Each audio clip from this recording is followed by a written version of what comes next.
So, hello everyone. I'm here today with Sarah Crofts from VW Adventures. Sarah's a travel blogger. She's currently coming from her narrowboat. Got to get it right because I get all my boats mixed up. She's on her narrowboat currently outside Oxfordshire. We have been having some challenges with the signal, but you know that Sarah's on it because that's one of the things she blogs about in her VW Adventure blog, all about kit and the fact that she's a mobile traveller and a mobile liver.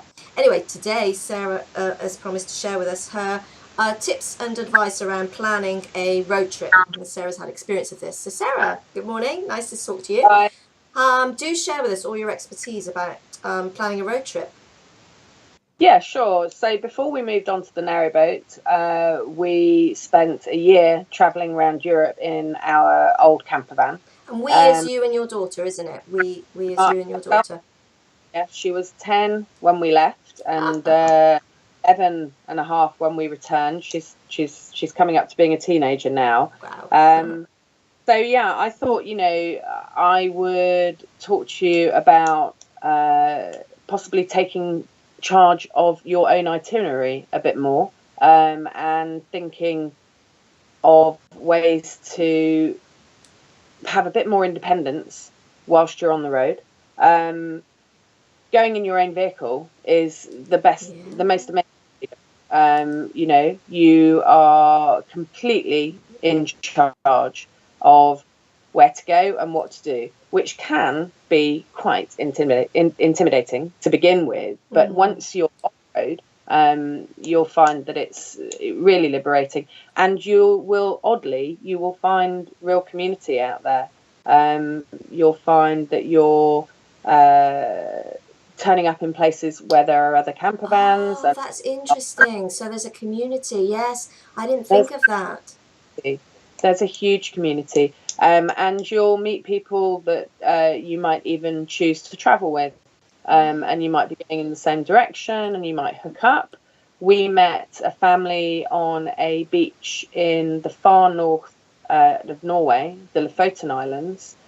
We met a family from Switzerland, and we ended up meeting up with them 2 or 3 times during the course of our year, and doing a chunk of Morocco with them. And you meet everybody. You meet people who are taking gap years, a bit like we did, retired people, you meet early retirees, you meet families.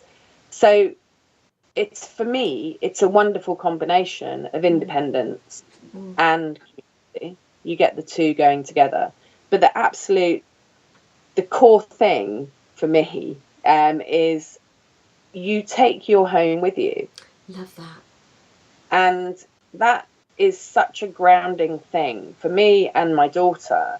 I can't really get my head around the backpacker thing, because I'm like, get everything in this little thing on your back. Okay. Because you need a vehicle. That's a whole different skill set. Yeah. I know. And I have my kitchen. Okay, it's a completely stripped down kitchen, but I've got my own utensils. I've got my own store cupboard. We can always rustle up a meal. That we can always retreat when it becomes too much, and you're tired. People who haven't travelled long term don't really always understand that it can be tiring. Travelling. Yeah, I get that. So you want somewhere to go, and when you've got your home with you, you can just retreat into your home, can't you? Retreat, and your bookshelf is there, and your familiar items are there, and it's just wonderful to be able to travel with your base going along with you. And I think it's been a massive reason why that has enabled my daughter and I to keep traveling. Yes. That we've had our base with us, and whilst we've missed people from home, we haven't necessarily been homesick. And it's a bit of a catchphrase that we have, is that we're houseless, not homeless. Oh, I love that catchphrase. Houseless, not homeless. I'm going to use that. Write that down. I like that. And we sort of and since coming back and deciding that we wanted to have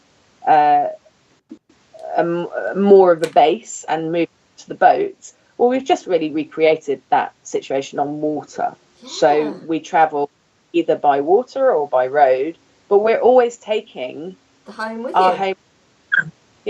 Yeah. So I highly recommend it, even if you have the opportunity to rent a motorhome. You know, you don't necessarily have to buy one. You could rent one. You could go off on a trip around the UK, or you can rent them all across Europe. Mm-hmm. You can even rent. That just cut. We didn't hear you then. Oh, I said you can even rent them in Morocco. Oh, you could. Okay, so you can rent them overseas as well. Yes, so you can get to your destination and then rent one. Yeah, try before you buy. See if it's the sort of thing for you. And you know, if you do invest in your own camper van or motorhome, you've just bought 10 or 15 or 20 years worth of holidays in. I love it. So we've got plan your road trip. You take your home with you. Try before you buy. You can always rent and give it a try. And longevity around your future travels as well if you decide to go the mobile route. Thank you so much, Sarah, for sharing all of that with us. So you're welcome.